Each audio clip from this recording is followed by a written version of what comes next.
Wayne Christian. He is our railroad commissioner, and he is going to share all of his knowledge about Texas oil and gas industry. That's right.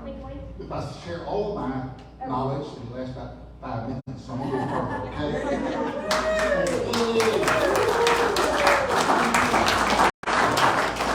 Honored to be here with a bunch of heroes here, people that care.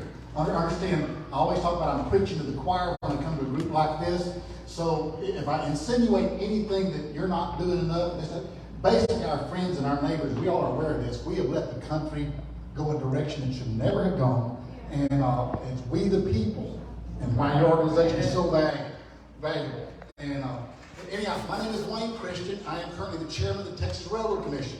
Now, first, my history is, if you could care less about this, but I'm as old as Tan Parker. I mean, Tan and I served together in 1997. We were recruited into the Texas House of Representatives. That's old Tan. He doesn't look it because he dyes his hair and glues some on somewhere, something like that. So, Tan, tell me you said it. Tell him I said that, please. Tan's a great guy, good friend. Drew Springer, your senator, super guy. I think Mr. Buckley is also one of your representatives from here. And who else we got Mr. Patterson. And Mr. Patterson is a real hero in my book because he defends oil and gas tremendously in the House. So all those are great people. And God bless you for having those people as representatives. Now, who's going to take Tan's place in the House? Do we know yet? Yeah, I'm Oliver Gardner. Okay, I guess they're redistricting all together. And redistricting kind of took in. That's it. Well, Tan and I came together back in the House in 1997. I was the first Republican since Reconstruction from Deep East Texas. My home's near Nacogdoches, Center, Texas. I was born and raised in the metropolitan statistical area called Tenny Hall, Texas. Population 1,097. I'm one of the few people that moved uptown to get to Center. Okay? Anyhow, I served there for about 14 years in the Texas House.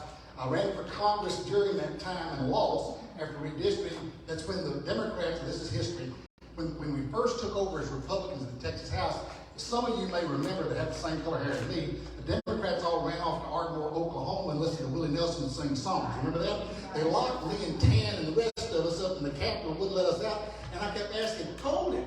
We didn't break the law, they did. Why are we locked up here, right?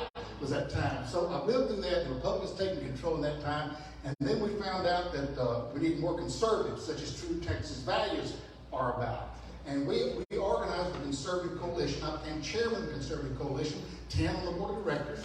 And we served and tried to recruit more members for the conservative cause. And what had happened, they had taken what's called the Conservative Coalition, and it had become Rhino and Democrat cover. Because if I went home and said, I'm a member of the Conservative Coalition, well, whoop-de-doo, what does that mean?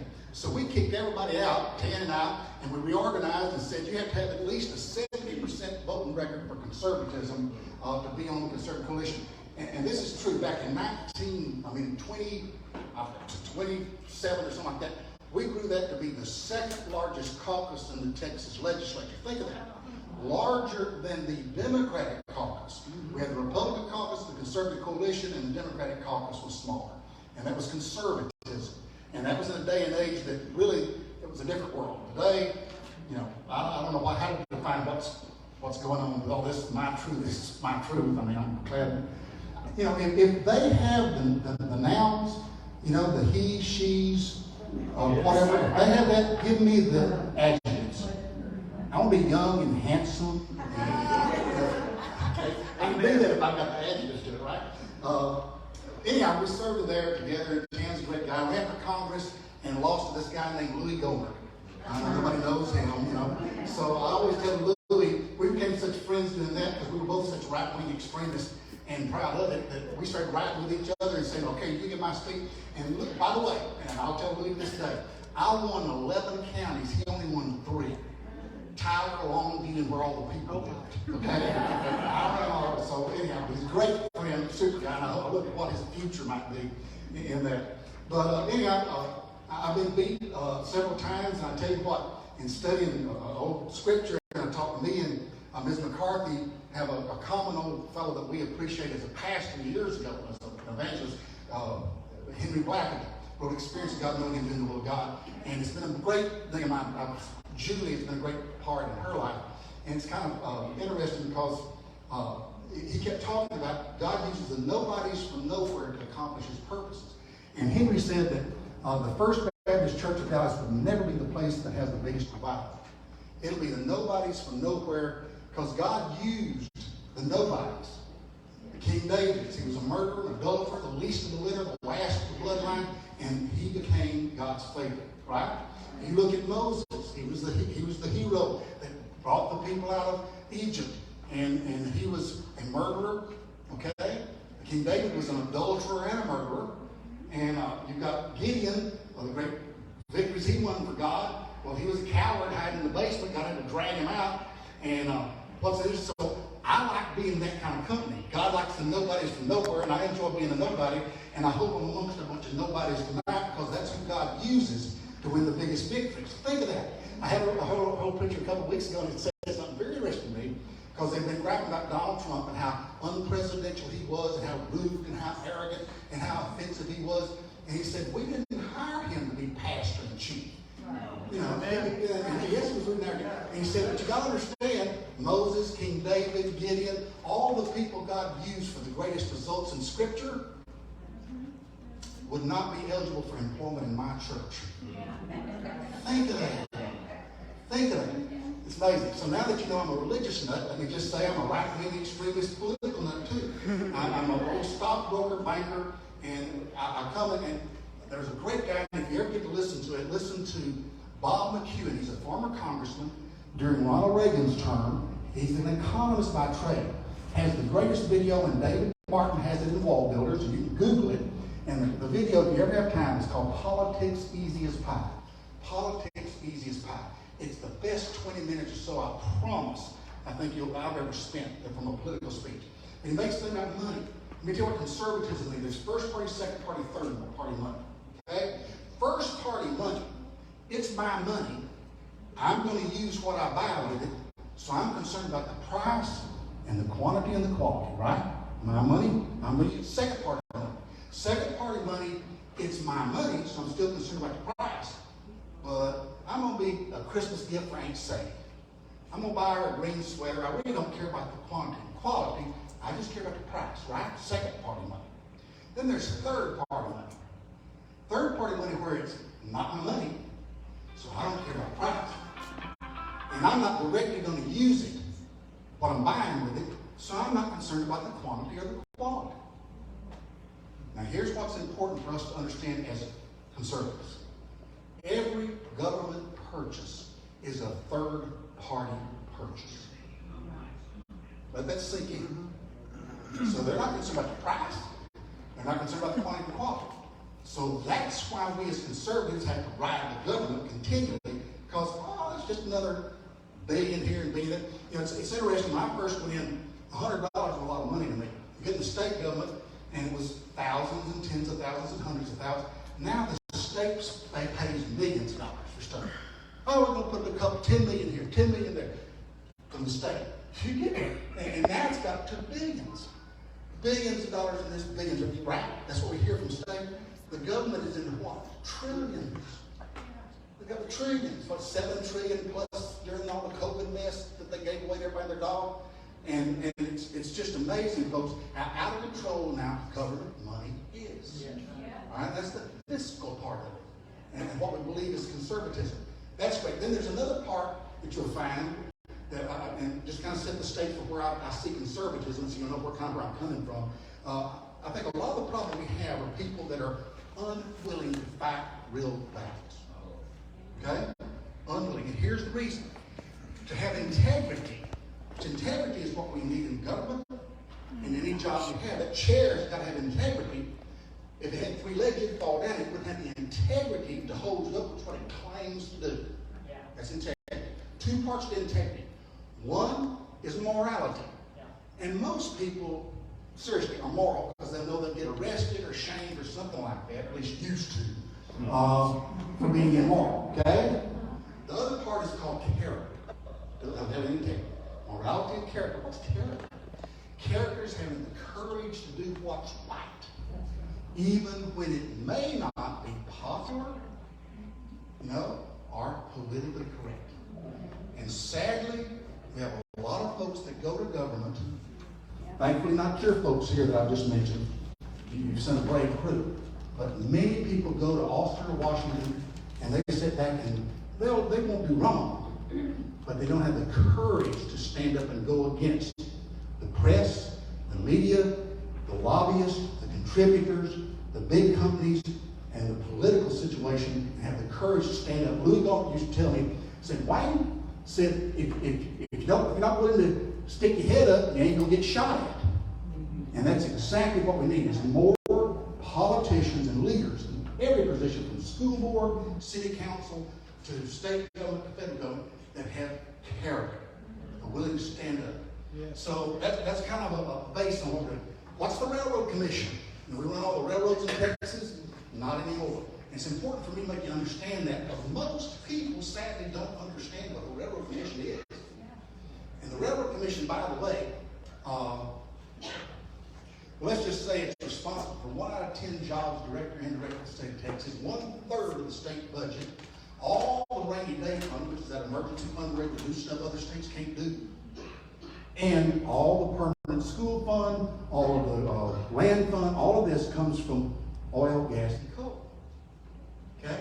That evil stuff that Outdoor's been fighting forever, and AOC is yelling about oil, gas, and coal. Okay? We've been around for 130 years. That's what the number is there when we first organized in Texas. On the the other oldest side. regulatory agency for oil and gas on the planet Earth. Think of that. State of Texas. This is what makes Texas, Texas, is oil, gas, and coal. And just think of that, what that means. It's interesting to me to remember back in World War I, there was up here not far from here, up in the Ranger Field in Eastland County, was the largest discovery of oil in the United States. In World War I, in the museum in Washington, D.C., is a thank you letter to folks in Eastland County from the European Commonwealth at that time.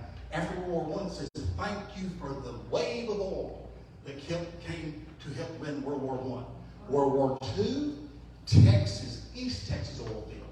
Biggest find in world history. Okay? Big Itch and Little Itch pipeline carried 80% of the oil and gas to our Allied forces in Europe during World War II. Winston Churchill, I got the poster in office of this quote. And it's quote, Winston Churchill, it was a sea of oil from East Texas that helped win World War II. Okay? Let me give you another. And this is what people aren't.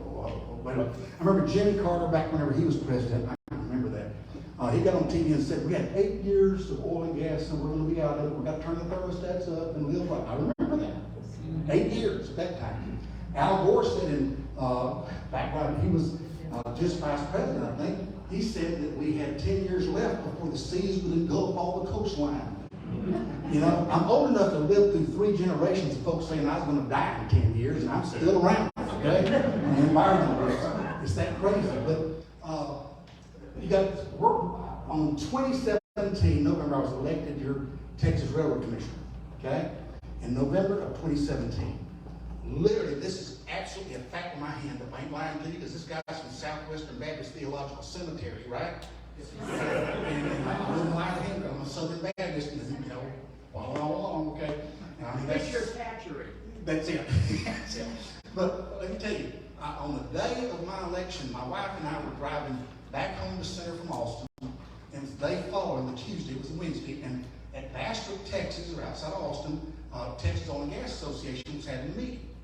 And so I said, well, it'd be nice if we just stop by there and thank Todd Staples and all the group for your new commissioner, and thank y'all for helping me get to where I'm at, blah, blah, blah, blah, kiss up a little bit.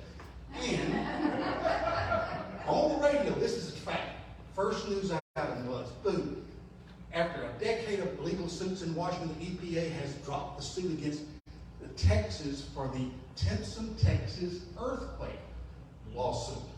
I mean, Timpson's 10 miles from where I live, right? So, I mean, that's pretty neat. We dropped an EPA case after 10 years. The next thing, with my hand up, the discovery in Midland, Texas, of the largest field in the history of oil. So I walk into Texoma. I said, first day on the job, I settled a lawsuit of 10 years and found the largest amount of oil in history.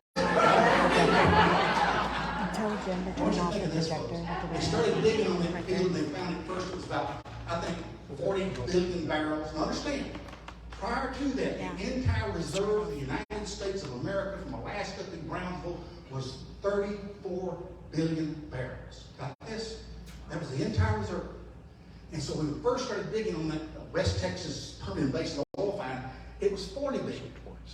1 billion. And then we got to digging. And you went through layer number 2, and it came out with 60 billion. Then it got 80 billion. Now I'm getting to an old gentleman that had been mining oil there forever. That's probably the long-term mining oil, drilling oil, digging oil, whatever it is. He's been buying oil for a long time. And he said, Christian, the people that have been working with me for 50 years here say, we got 200 billion barrels of oil that's potentially in this ground. And I said, man, that's over my head. Nobody will ever believe me say that. So a couple of weeks later, I was down in Houston at an oil company. And the president of the oil company, I was looking at it, I said, oh, Mr. So-and-so out in Midland was telling me he thought there was 200 billion barrels out there. And the president said, no, he's wrong. He is wrong. And he called his folks from downstairs, and they came up with all these rolls of fancy paper and stuff and said, it's 230 billion barrels. I want you to get this picture. God gave us in Texas World War I, the largest discovery in the history of the world, World War II, for a second time for a battle, the largest discovery in the history of Texas. And what happened during World War II? What did the responsibility of those people, my dad, and that generation, we call them what?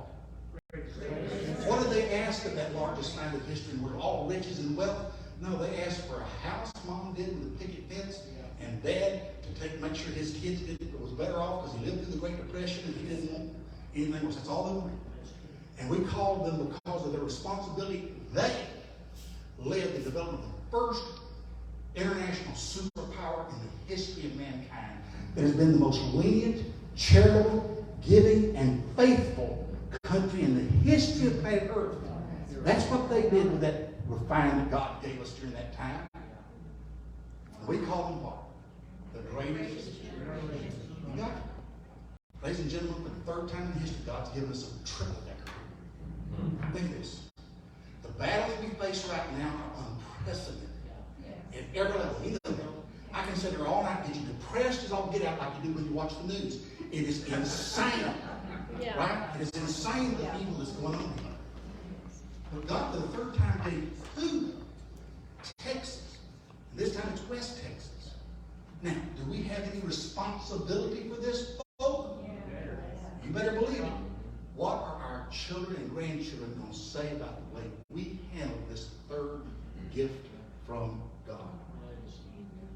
It's kind of heavy, isn't it? What are we currently allowing to do? Well, how many of y'all are for dirty, rare, expensive energy in the state of Texas? Think of it. How many are for that? Let me see. Y'all ain't for all the above energy in Texas? Dirty, expensive, and rare. Can't find it. Okay? No, we're for cheap, predictable, plentiful, and reliable energy, aren't we? Yes. Huh. Is that what you hear all of our politicians and leaders say? No. Do you know we're the only state in the country, that does not pay the lowest spot market price for your electric bill? Do you know that? Only state in the country. Why? 20 years ago, our good friends, 20 years ago in the Texas legislature, Republicans, decided we're going to be the grand capital of the world. Not $66 billion the last 20 years, we now find ourselves as the wind capital. Okay? Why? Because we had this concept of legislature passed 20 years ago that we want to have wind and solar here, so we make sure the day before electricity is bought, we see how much wind, how much solar, and ERCOT makes sure that's all purchased first before anything else. So if the wind blows, the sun shines, we get electricity. If it don't, sorry, guys in natural gas and coal and nuclear, y'all are tough up. So we had this little chill event going on. I don't know if y'all had it out here. I wouldn't believe it today, right? We had this little chill event. I was 5 days by myself without electricity. electricity, in the house. That my wife sent me to cut the water off the night before, and you couldn't get home afterwards. So I was there, a happy camper. But it got so freezing back in February, a year and a half ago. Is that right? And I'm getting old, I forget how long it's been. I just know I was cold for 5 days without any electricity. And I don't want to do that again. But all of a sudden, now, what was wrong with that? Well, I did this little article right after it in March. I've got some copies over here. The letter, believe it or not, this is what's crazy in the world. I was published by this little newspaper called Wall Street Journal. And the title of my article there was on March 19th, less than a month after the event, right? And I said, basically my article was, we have spent so much money on unreliable energy, wind and solar, that we let the pilot light go out on reliable energy in Texas. And that was storm here, okay? Okay. I'm glad to say, where is that? Oh, it's on top page. Governor Patrick, on May the 14th of this year, agreed with me. It was nice. And I appreciate it very much. It makes me feel less of an idiot that I've felt for the last year saying this stuff. And we have a letter here back on July 15th of 22. California power problems hit Texas. In case y'all wondered, it ain't the hot air from politicians tonight that's most dominating here in Denton, right? It's kind of outside in nature doing it. And this past Sunday in the Wall Street Journal again is an article called The West Climate Policy Debacle. And this ain't just a reporter, folks. This is the Wall Street Journal editorial board. This is the most dominant, respected political force that has ever stood and said this. And basically is, we have spent so much money, read the article at the Wall Street Journal, we have spent so much time, energy, and all, wanting more windmills and solar panels, that we are losing democracies all over the world. Over in Germany, in Europe, they're saying shut down their nuclear, shut down their coal, shut down all the electric generation, except we're now going to have windmills and solar panels. And so Germany did that experiment, as did England, as did Europe. And guess what happened? All of a sudden, the price of their electricity and natural gas went up over 10 times.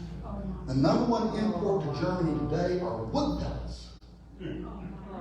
Why? Because middle class and poor people can't afford electricity or natural gas or heat in their homes. And so they're now I want you to know, my dad and his 3 brothers had a little farm in Tingham, Texas 100 years ago. And what was 85% of Texans at that time were in agriculture. 85% of Texans.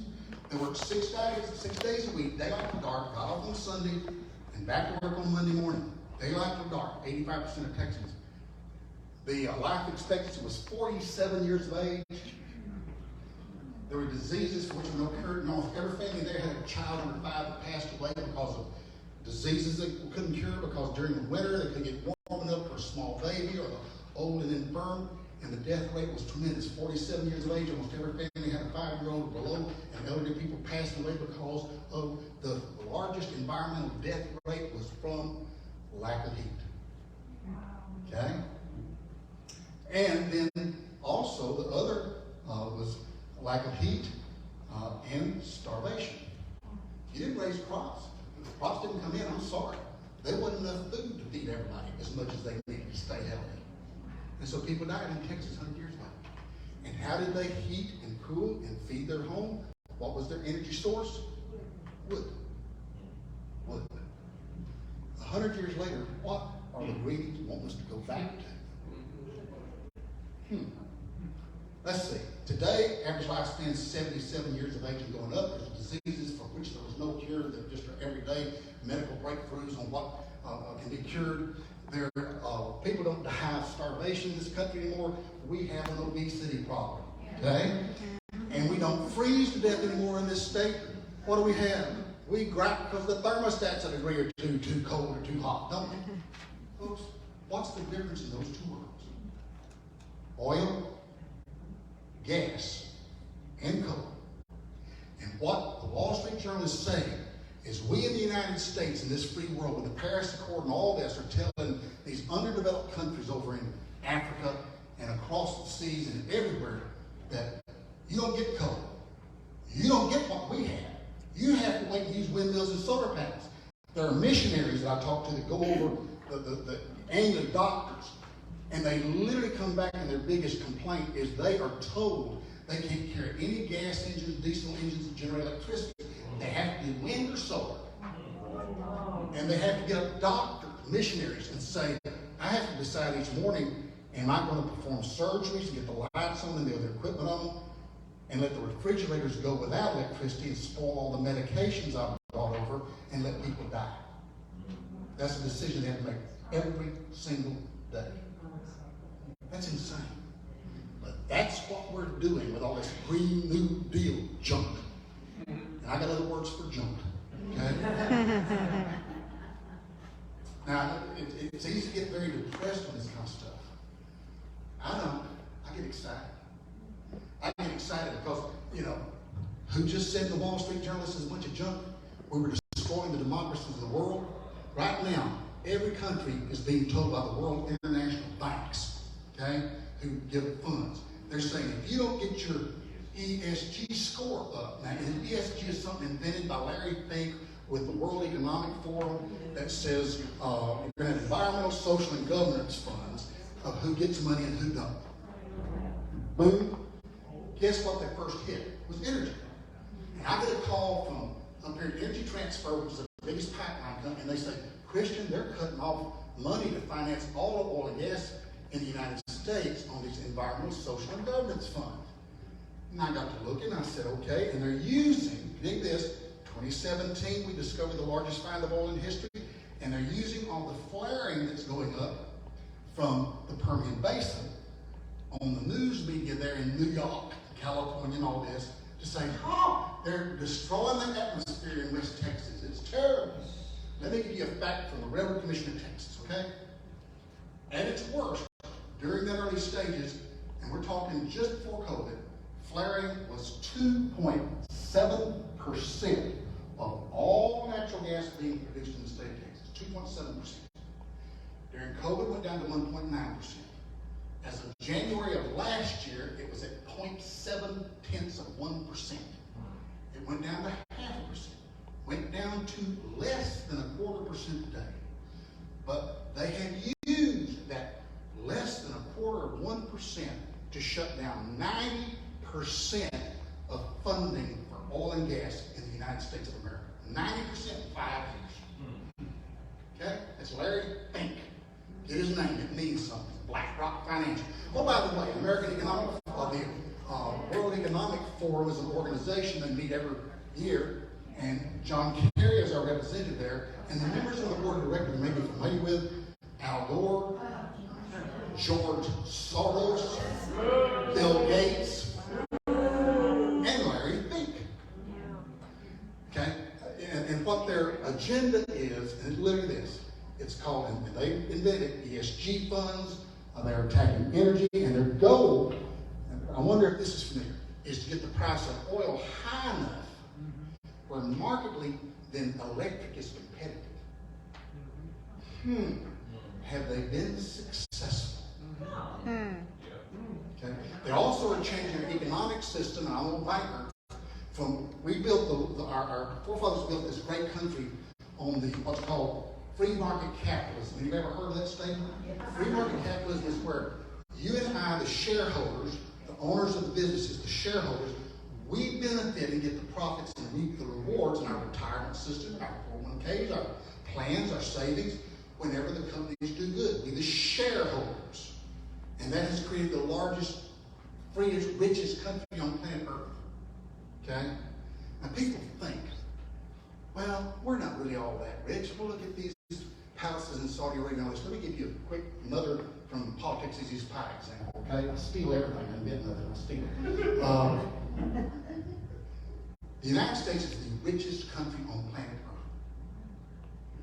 If you come to this country with nothing on, we'll put clothes on your back, we'll give you medical care, put a roof over your head, and food in your stomach. Okay? We are the richest country on planet Earth. The second richest is Western Europe. Okay? Get this picture. If you are the poorest welfare recipient in the United States of America, the lowest poor experience is more likely to eat more red meat, live in more square foot heated area, is more likely to drive a car and have a television and a telephone than the average citizen of the second richest place on earth, Western Europe. Do we take it for granted what God has given us? I mean, that's unbelievable. That is unbelievable. Okay, where am I? This bad liver. See, I got time. I'm sitting watching this debate over with yet. Let me tell you about oil and gas. Okay, let's take Storm Europe. Let's say, okay, let's compare the green stuff that wants all go to. By the way, back to the ESG routine, Environmental Social Governance Fund, and then it goes on to something they don't want us to have, and that's food. So Bill Gates is the largest rural landowner in America now. He don't believe in cows, so you ain't gonna get no beef. And the largest amount, I have a son-in-law up in Atlanta, Texas, who is his granddaddy and daddy that had a distributor business. They drive the diesel trucks that carry gasoline at our gasoline stations and diesel at our diesel stations, okay? That's what they deliver. And he comes up, there's this fertilizer that is we import almost 100% of over here to the United States. It's used through crops. And when Russia and the Ukraine shut down as the #1 distributors of that, we lost 70% of that fertilizer. So we planted 30% less corn this year. Okay? Well, that's less food. Okay? Get this picture. And guess what? Biden upped the amount of ethanol to be produced from what remaining corn we had. Because he didn't want the election to come without fighting the price of gasoline as much as he could. Just like he used our strategic reserve and sold it to China to hopefully keep the price of gasoline low. Okay? But not only does it shorten food, and the President of the United States stand before us, now this is quoting Biden, we will suffer a decade of food shortages and fuel shortages. Whoa. Okay? That's what the President reminds us. Well, not only is that fertilizer from the Ukraine and Russia used for corn fertilizer and fertilizer for our crops, it also produces, is the only producing of our diesel starter fluid in diesel trucks. And I didn't know this. The EPA passed this rule, which is logical. There was too much smoke coming out of tailpipes, so they decided instead of being able to start your diesel vehicle, you got to add this starter fluid. And if you don't have that starter fluid, you ain't starting your diesel truck, your car, nothing else. Got to have that fluid. Guess what? That fertilizer is where it comes from. And guess who owns the distributor of Union Pacific Railroad to 70% of our truck stops for diesel trucks in this country? Larry Fink and BlackRock Financial of the World Economic Forum. Get this picture, folks? Okay, let's go another day. We started this, I'm sorry, I'm adult when I go back and forth. But you talk about these, we have our retirement, we have the liquidity, we participate in the success of this capitalist system. What does our president keep saying, and every time he gets a chance? We're going to move from a corporate capitalism, a shareholder capitalism, is what he says. Shareholder capitalism to stakeholder capitalism. He said that multiple times. Nobody knows what that means. That's what the World Economic Forum has come up with, because shareholder capitalism is me and you are the shareholders. When they make money with the corporations we invest in, we make the dividend check, our retirements go up, our savings go up. Stakeholder capitalism that they're moving to, the president tells us, is the stakeholders will benefit, not the shareholders. Who are the stakeholders? Government, rich individuals, the George Soros, Larry Fink, Bill Gates, those group, and let's see, you got stakeholder capital and government, stakeholder, and the world banks. Now, let me tell you where that goes. This is scary. ESG funds, right now you think of oil and gas, and they cut out 90% in the last 5 years, all that, right? What does S and G stand for? Social and governance. And here's what they're after. They're after you go to your local bank, and you look your local banker right here in Denton in the face and say, I want to refinance my car, I want to refinance my house, I need a little money for a medical need I got and I need a loan. Well, I'd be happy to give it to you, Joe, but your ESG score is not with what we have here at your local bank. And sorry, you don't get the loan. Get this picture? And so this is how the president of these United States is sitting here telling us over the next decade there'll be less energy and less food. Because what does he want? But he says this, but you'll be better off afterwards. How will we be better off? Because we will go to Mr. Government and say, oh, Mr. Government, please give me food. Oh, Mr. Government, please give me energy. And that's called socialism, where we go to the government for everything. Folks, that's what's happening here. And guess who's got to wake up? We do. And these friends of mine, these politicians, have sit back all these years and said, I ain't going to bring this up, there's too much negativity to it. It blows my mind. And thank God we have the Wall Street Journal. We have finally hopefully the revelations of what's going on right now in just the news itself to say, we got to change our ways. And here's what needs to happen. The last legislative session, I actually got stuff that actually done in Texas. There was an address, and I did 2 letters to the governor, the chairmanships during 2 the regular session and special session, to do away with that law that the legislature passed 20 years ago that gave an advantage to wind and solar on electric selling. No, hey, let's change the law. It was killed by a committee chairman, Republican, in state affairs and thrown out. So since Storm Uri, listen to this, where we proved wind and solar went to 0 and 7% respectively of electric generation, natural gas from 48 to almost 70%. Natural gas saved Texas. And by the way, we don't regulate electricity. We regulate natural gas, minerals, oil, gas, uranium, other stuff. That's what we regulate. We delivered 99.5% of folks that need natural gas during Storm Uri got it. Okay? When the solar capped out, electricity went off. And so what would they tell you? Less reliable energy. We need to have more reliable energy. Since Storm Uri, ladies and gentlemen, unreliable energy has increased in the state of Texas by 17%. At least nationwide, 17. And Texas is the largest part of it. Natural gas, coal, and nuclear have decreased because we had to retire coal mines. They're not politically correct anymore. And we have not built any new reliable energy in the state. So we have more unreliable energy, less reliable energy since Storm Uri. Does anybody that build confidence in you what the heck's going on? Now, and why would any multi-billion-dollar gas, nuclear, or coal company come to Texas if they don't know when they can sell and when they can't? And folks, there's good folks, I think our legislator Tan's going to the Senate. I've talked with him on this, Phil Key, good friend of mine. They're good people we have going to the Senate and legislature, and your representatives are dynamite. Mr. Patterson is super duper on this, okay? And we need more and more encouragement from you, the voters, saying, let's fix this electric grid thing. Because if we don't, folks, we've got more people coming. I mean, this is Tenny Hall math. Think of this. This is public school, a jillion years ago math. And I can tell you something very logical.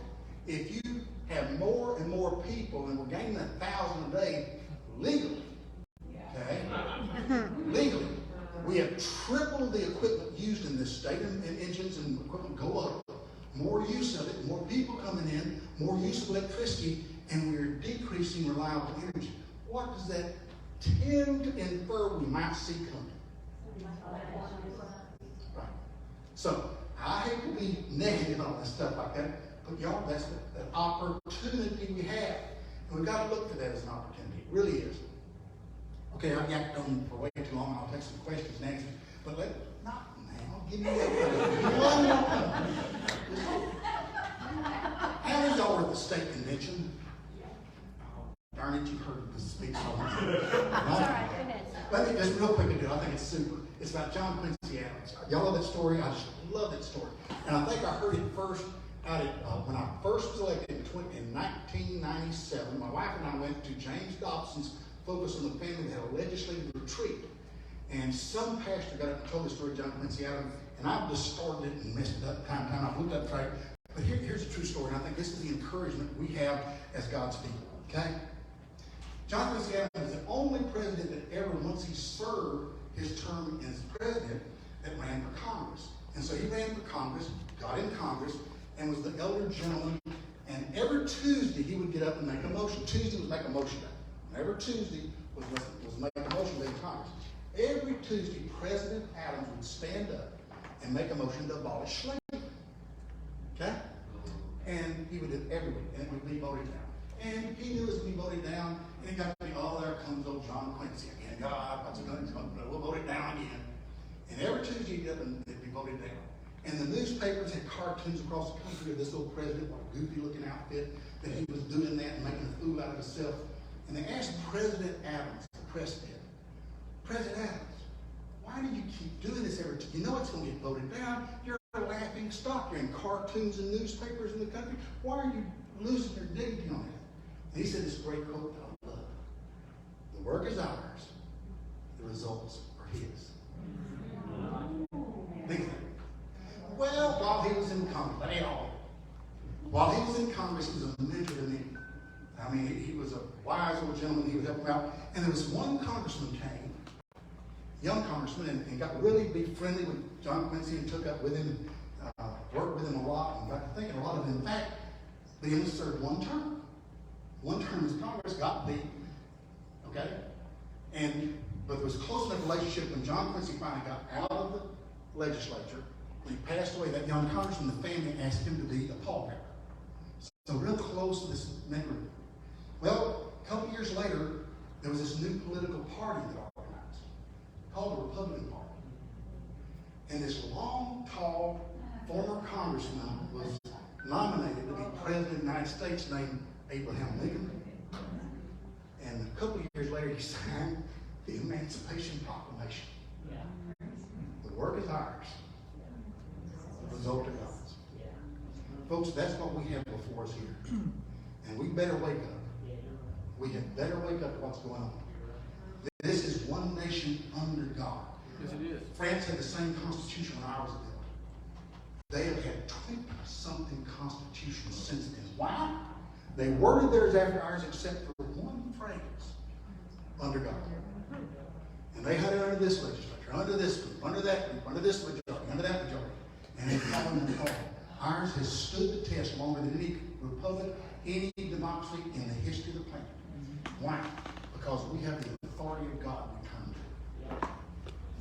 And folks, if my people who are called by my name, that's where the answer is, folks. And I'm unashamed to tell you that that's our only hope. But he has given us a solid answer. Okay, I've been mouthed off too long. Questions and answers. Yes, ma'am. Okay. Can you tell us, in the legislature's going to be in January, so what do you see are the top 3 priorities of what you would like to see the legislature pass? That's a great deal. Let me tell you why it's important to me. Because I didn't see it the Republican Party, the Republican platform, the legislative priorities, nor in the realm of anything of the top 10 issues last session of the legislature in any of the regular special sessions. And I think it's back to Maslow's hierarchy. If y'all are old enough to remember that one, you know, it's where if you don't have food, clothing, and shelter, and all these other desires that you want, ain't gonna mean a whole lot. When the lights go out and we don't have shelter, when food goes away and we don't have food, which is what our president tells us is happening, then the great stuff, and this I have to be very, very careful. So God, thank God for the abortion ruling from the Supreme Court. Thank God for the answer to prayer. Standing up against all this other mess, your critical race theory and all this. Those are very important issues, no doubt. But I'm afraid our targets are on those kind of issues, and nobody, again, is talking about food, clothing, and shelter, which is energy in the state of Texas. And we are headed toward less energy. That's our economy. It's 1/3 of our economy. Let me give you another stat I just got in. When I first got to the legislature, I'm an old banker. And I said, okay, I've been a legislator for 14 years. It's all about money in this town, right? It's all about who gets the money, who doesn't have the money, who has the money, and where it goes, right? And so I went there and I said, the executive director there, I said, the Railroad Commission, I said, before we go to the legislature, because they're telling us cut 10%, everybody. Tech stock, public safety, education, cut 10% across every commission. And I said, well, the Railroad Commission has got to be a little bit more financially beneficial than its tech stock, public education, law enforcement, all this. And so he figured it out. I said, for every dollar they allocate over here from the legislature, what's the return to the state? So he did the calculation. It was $52 and something cents for every dollar they funded. I went over there and we got an increased budget that session, okay? I mean, get that return 50 to 1. Well, they just ran the numbers again. And today, with the bounce we got in Texas of the price of oil that's coming in, all this, we have record excesses in approximation. And right now, for every dollar they fund the Railroad Commission, they're returning over $78. Wow. Okay? So, okay, if you're in it for the money, I got it, Railroad Commission. If you're in it for what I think is food, clothing, and shelter, that's where we're driving the train with the middle of the good Lord gave us. And we have a responsibility to that. So that's kind of a summation or session that I hope they start thinking about, is they're ignoring it. There are no bills, no anything even being mentioned to address these issues on energy I'm talking about. Well, I'd like to know your idea of what are your proposals? The first thing is accept that amendment that was thrown away last time that gives wind and solar preference over oil, gas, and nuclear. That's the most important. If we keep going down that road, and then if there's going to be some type of program, we've got to come up with some kind of system to draw reliable energy companies to come to Texas. If it's going to take some type of incentives, I don't like incentives, but if we're talking about public safety, that may have to be considered. So I think that's number one. And then we've got to change the direction of conversation in our legislative halls about we're for a lower carbon future. We're working for a lower carbon. Y'all know how much, and this is what everybody's saying, and Joe Biden's infrastructure bill has something like $90 billion or something like that. It's an enormous amount to do carbon capture. And so everybody on Texas is going to spend all this money to capture carbon, run it out the pipeline, stick it in the ocean floor. Let me tell you how much carbon there is in the atmosphere. Look it up on Google. 0.04%. You could triple it. It won't make a friggin' difference. But we're all listening on television. This is public. We're for a lower carbon future, lower carbon. I don't care. You know, and that's where all the effort money's going. Yes, ma'am. So you're exactly right about the World Economic Forum, and I think probably most people in this room are totally tracking with you on food and energy and all of our basic needs. Here's our challenge. I'm going to ask you to stop filming right now, okay? Thank you. I appreciate no one else filming. We have a governor who is a member of the World Economic Forum. How on earth are we going to get into bills that will protect the citizens of our state when our governor is not on the same side of the line? I was not aware of that. I'll need to confirm that. I looked it up. We were talking. Somebody told me that, and I looked it up, and Well. I'll send it to you. That's what we're up against. You know, Well. is folks who have hearts after the Governor Abbott, fights. of course, has not dealt with me directly, individually. We've not had a conversation. He's been very supportive of my work.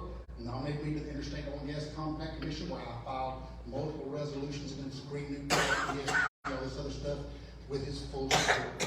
So at this point, I don't have the information to judge. He has helped me, as I can just put it like that. But that would be amazing to me. I will check that out. I'll send it to you. Of course, you know, I know. everything on the internet's always true, right? I mean, we got to double check it, right? I'm serious. I'm respecting it. Yes, I will look into that. I know. That would be disturbing. Yeah. But yes, sir. Thanks for the information on the state government incentives, I guess, for solar and wind. I always thought though that was primarily from the federal government where those incentives were coming from. The last 20 years, it's been $66 billion total, federal and state. The state has been $19+ billion. So your state tax dollar is over $1 billion a year when you consider that the TURP funds in Texas, right, give $10,000 to anybody that buys an electric car. gets 10,000 credit in purchase of that car. Plus, TxDOT is putting in now electric sockets every 50 miles on the state highways. There's all kinds of money going from your state pocket out. Yeah, the biggest chunk is federal. Let me give you this, what's happening in Texas. Last year, and it's probably year before last, but in 1 year, India and China built 288 new additional coal power electric generating plants in China. Okay?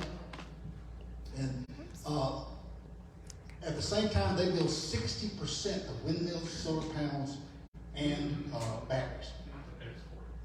Right. So we send our money, federal and state, over to China, where they've got slave labor building the batteries, solar panels, and windmills.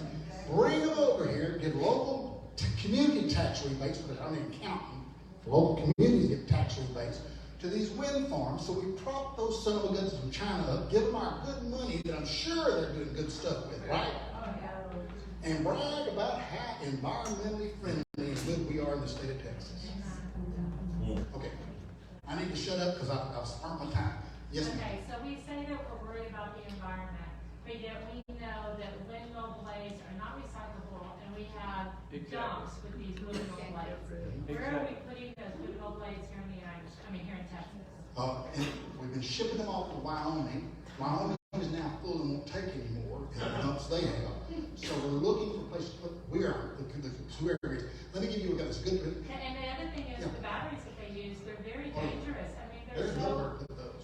I know we have nowhere to put them. Yeah. So we're literally killing ourselves saying we're saving the environment. It's 25 times more land mass for a windmill and solar power than natural gas. So we're eating up acres and acres.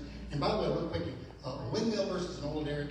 Windmill lasts from 10 to 15 years, and oil derrick lasts 50 to 70 years, right, to produce energy.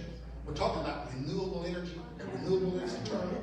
Okay, it takes $535,000 to take down a windmill, $15,000 to $20,000 for an oil derrick. So get this comparative: 50 to 70 years for $20,000 versus $500,000 for 10 to 15 years. Where's the renewable in that? Well, it's renewable at $500,000 every 10 to 15 years. Okay, yes, ma'am. I'd like to know why Texas has allowed China to buy our land near the airport.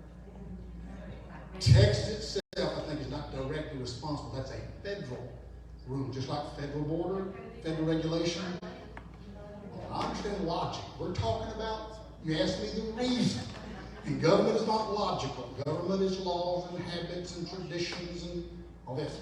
And right now, the feds control international trade. International trade is internationals coming in.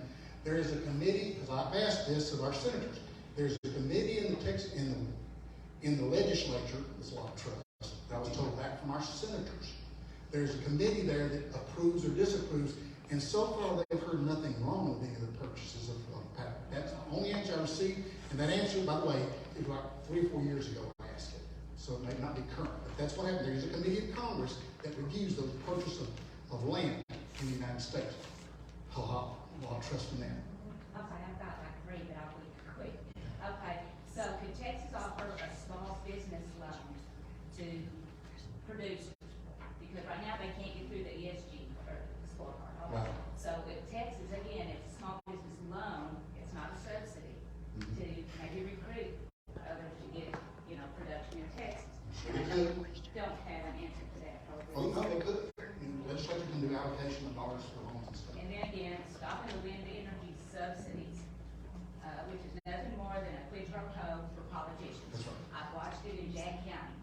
They have commissioners who already signed contracts with the oil companies, or the wind energy people, and they're, voting on it. And so if you're a farmer and you're downwind from all of that, your crops are gonna be dust. Because, that's still that commission. And then access to natural gas pockets. It's hard for me to explain, but like where the natural gas pockets, like in a county, and that's warm, right? And they use that to, especially in the winter, to keep everything open, like through water flowing or whatever. I can't explain it, I don't remember the words. It's like a thermal thing that's already there naturally. You just kind of tap into that,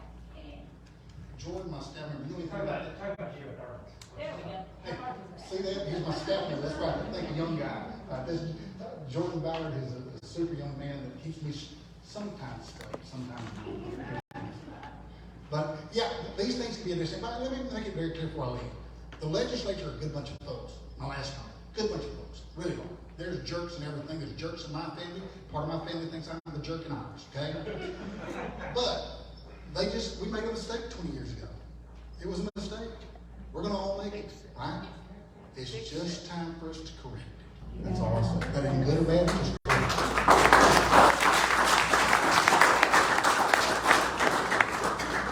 Thank you so much for coming out, Wayne. I know you've got to go, but a great speech, and we certainly learned a lot. Thank you. Thank you.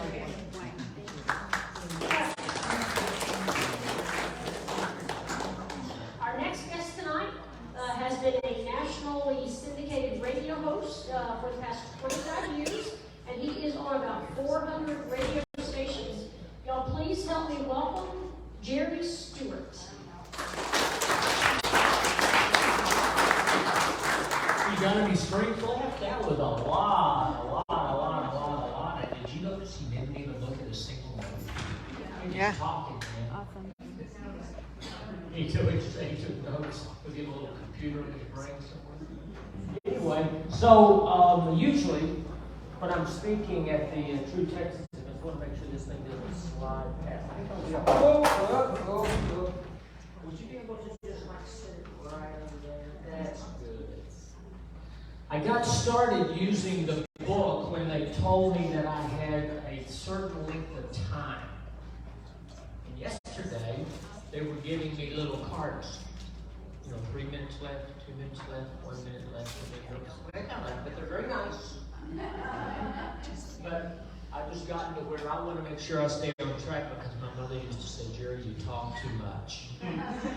And I didn't always know when to stop because everything I was saying was a lot interesting and a lot of fun. So anyway, thanks so much, girls, for having me and the whole group and for having Kelly and I. This is my wife right here. And we've just been having a good time. We were in Tarrant County last week. And then yesterday we were in McKinney. And now here we are back here. And so we're just really, really glad to be here. And if all goes well, we'll be out of here by 8 o'clock. Or we'll be ready to take questions or whatever you want. I'm a different kind of a speaker. I don't really have a particular agenda that has to do with anything that's going on in our politics and stuff. What I have found is over the last 23, 24 years is I started out doing radio and people said I sounded like Paul Harvey. And they said, oh man, we like your voice. Come on, tell us some stories. I've always loved a good story. Always loved a good story. And I've found the very best way that you can teach people and make things clear is to give a good story. I mean, look what Jesus did. He told parables all the time. And it worked for him, so I'd like to hope it maybe could work for me. But I do radio programs. We've got about 400 stations. And we've got a company called Salem Radio Network that distributes my programs. And as I said, it's pretty straightforward. But I like to make sure that every story has a point. And it's very interesting how God works, because I had no idea what this gentleman was going to be speaking about. And he's sitting there talking about how we've got to go back to Almighty God or we are through. And interestingly enough, I spent a lot of my studies over the last 20 plus years studying what happened and what were the backstories when we were busy forming a new nation. And the backstories are fascinating because the school books and all leave the impression that God really didn't have too much to do with it at all. In fact, I had one guy that said, show me one place in the Constitution where God's name is even mentioned. And so then I sit down with him and I gave him the whole story. He went, okay. So anyway, I love to talk about the things of the past. And I also find that if we can focus on people people that have already gone through the hard and they made their way to the other side. Will those become the people that we want to mimic or watch and see how they were able to carry? Think about the Patriots. You know, the difficulty that they went through to form our new nation. Think about how the times were so hard. Did you know back when I'm getting a little bit ahead of myself, I've got to say it right now. Back when they were going to sign the Declaration of Independence, okay, those 56 fellows, the king had already made it perfectly clear. If you do anything to go against me, I'm going to hang you. You're not going to go to trial or sit in the back of an old dusty prison somewhere. I'm just going to take you right outside and I'm going to hang you. And I'm not suggesting that we want to be in that situation, right now. But what we need sometimes is to get something to set the fire starting. That starts us up and gets us burning, and we can't put the fire out because the fire's got to keep burning for us to be able to accomplish the things that need to be done. And in my heart, that's the way the Lord works. Spent a lot of time praying. We prayed right over here to the corner before everything got started. But then you get up and your heart's just going, man, what am I going to do? How am I going to lead this? What am I going to say? And then you start, listening very carefully and watching very carefully to where God is walking. I don't just take off walking and say, "Oh, come on, bud, come on along with me." It's kind of like when our founding fathers started, they said, "Oh, God is the father of our nation," and I think that is so cool. I think today He's our spare tire. I think we have said, no, we're not always that excited about going where you're driving. So we're going to let you're not going to be co-pilot. Come on, we don't want to hear you in the backseat talking. So we're going to put you in the trunk. So we don't have to hear you. But when we get a flat tire, we want to be able to get back to the trunk and pop you out, and you're going to help us make a way. And it blows me away when I think about all the times that we really, in so many ways as a nation, just kind of pushed him away. And He never has just packed His bags and left. He just keeps being faithful to us. And faithful. So when I think about where we are going, I think about, there was a time during the Civil War that one of the newspaper reporters came to Abraham Lincoln and he said, "Mr. President, is God on your side in this war?" And Abraham Lincoln said, "Sir, it's not important whose side God is on. The important thing to do is to find out where God is standing and go stand and be on His side." And he makes it really clear to us. He started to quote 2 Chronicles 7:14, which I'm going to be mentioning, here in a few moments. And God's given us the answer. He's given us the solution. And so when we listen, that was something else that Abraham Lincoln said. He was at a sermon, and they asked him after the sermon, he said, "Well, what did you think of the sermon, Mr. President?" And he said, "Well, the pastor's delivery was good." He said the content was well researched, but he said the sermon lacked one very important part. It didn't call the people to do something great.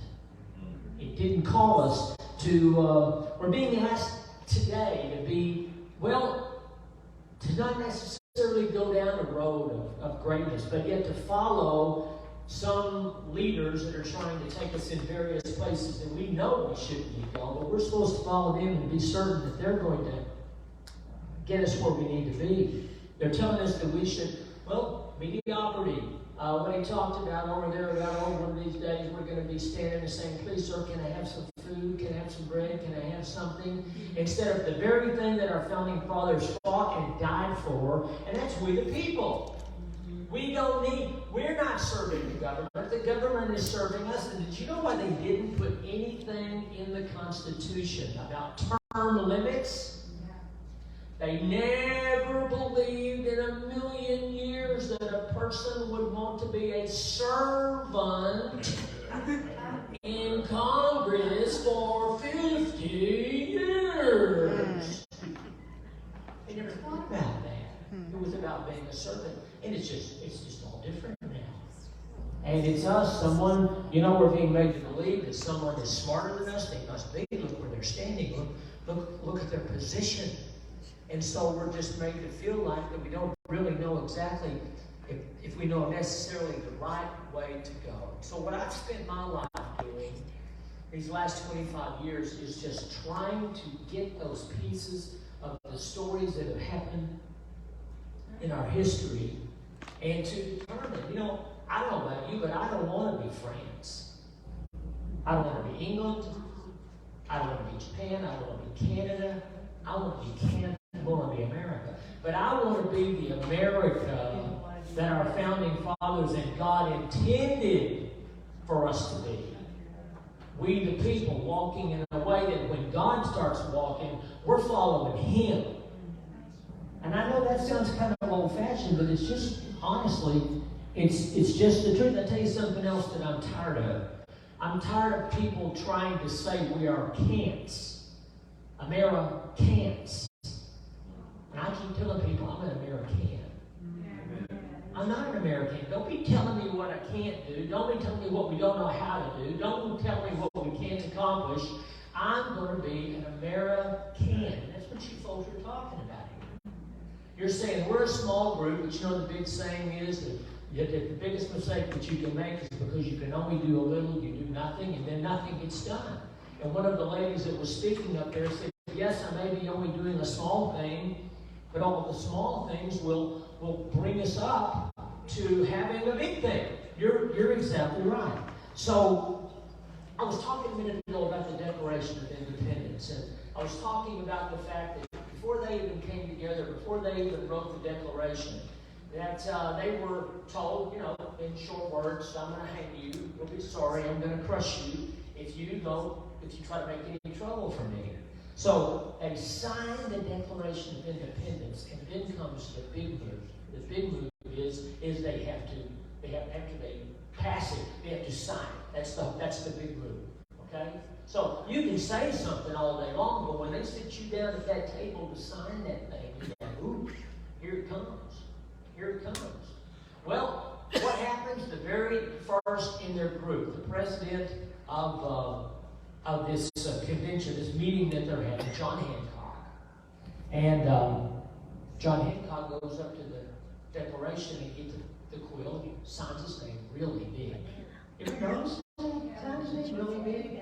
Do you know why he signed his name really big? Some people say he was like some kind of an egomaniac.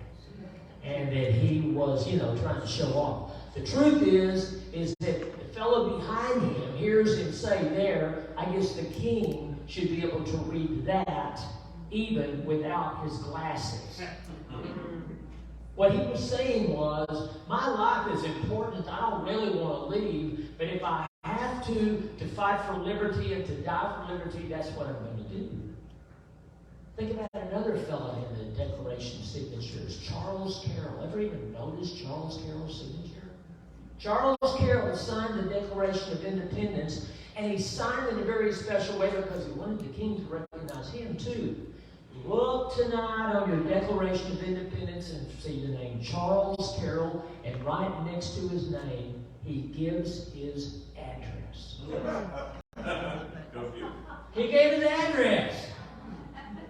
And he was wanting to make sure that everybody knew that he was serious. He was serious about what he was talking. You guys say, wow, these guys were really, really, really fearless. I'm not sure if the word is fearless. Can you be fearless and brave at the same time?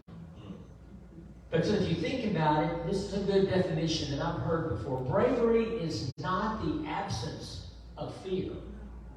Bravery is being afraid. Yes. But doing what you have to do in spite of the fear. That's kind of what we're talking about. We don't know at what point we're going to have to take the Second Amendment serious. You know, Thomas Jefferson said, we may need our weapons to go against the government. Now, I didn't say that. That's what Thomas Jefferson said. He said, don't tell us we can't have more guns because we might need them.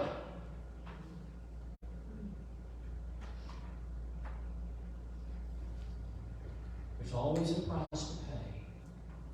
Always a price to pay for doing the right thing. 1776, when they started the war, George Washington said that he needed a spy to go behind enemy lines and to get certain information and come back and tell him. So we asked for a volunteer for this highly dangerous assignment. Up stepped 21-year-old Nathan Hale.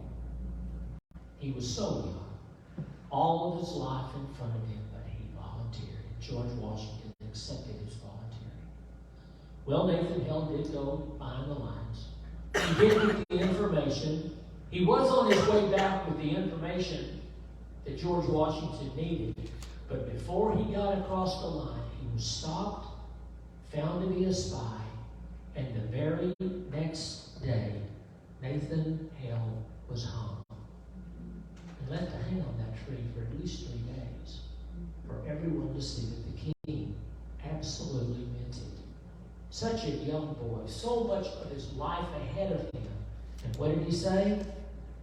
I only regret that I have but one life to lose for my country.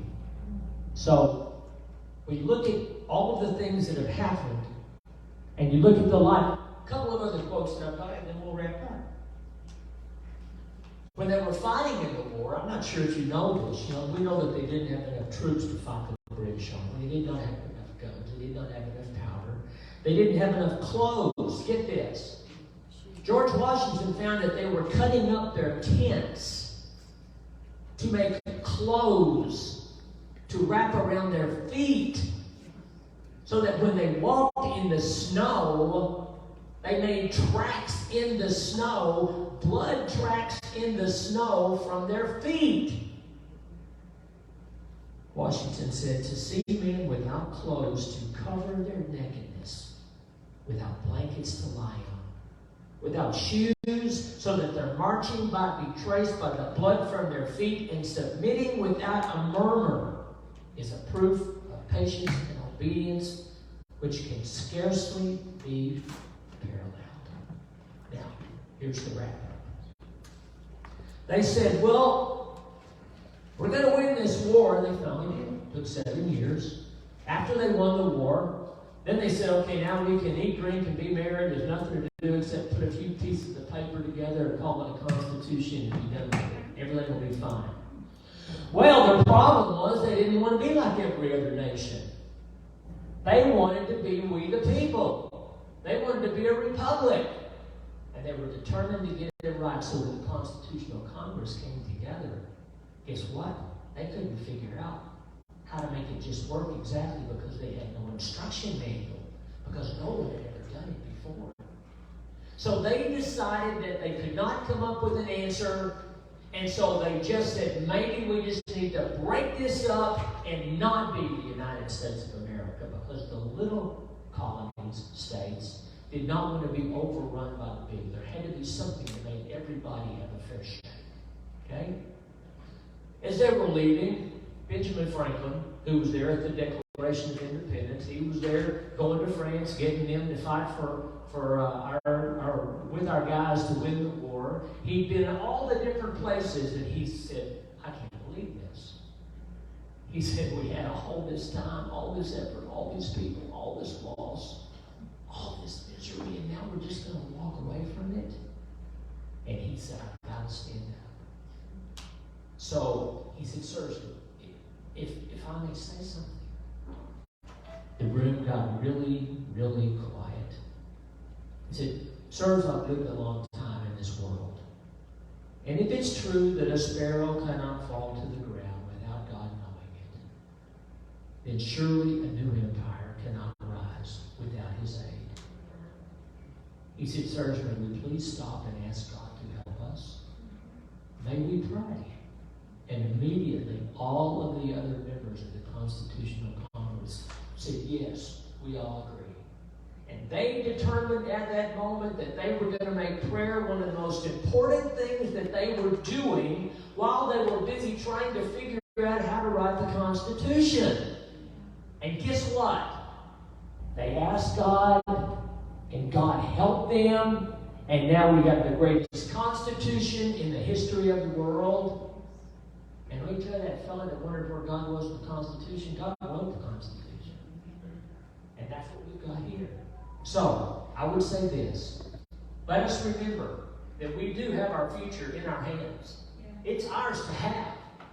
2 Chronicles 7:14, my people, which are called by my name, shall humble themselves and pray and seek my face and turn from their wicked ways, and I will hear from heaven and will forgive their sin and heal their land.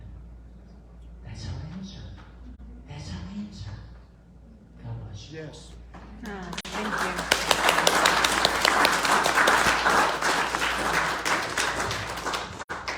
Thank you, Jerry. Perfect. All right, thank everybody for coming out tonight. I'd like to give our speakers one more round of applause, please.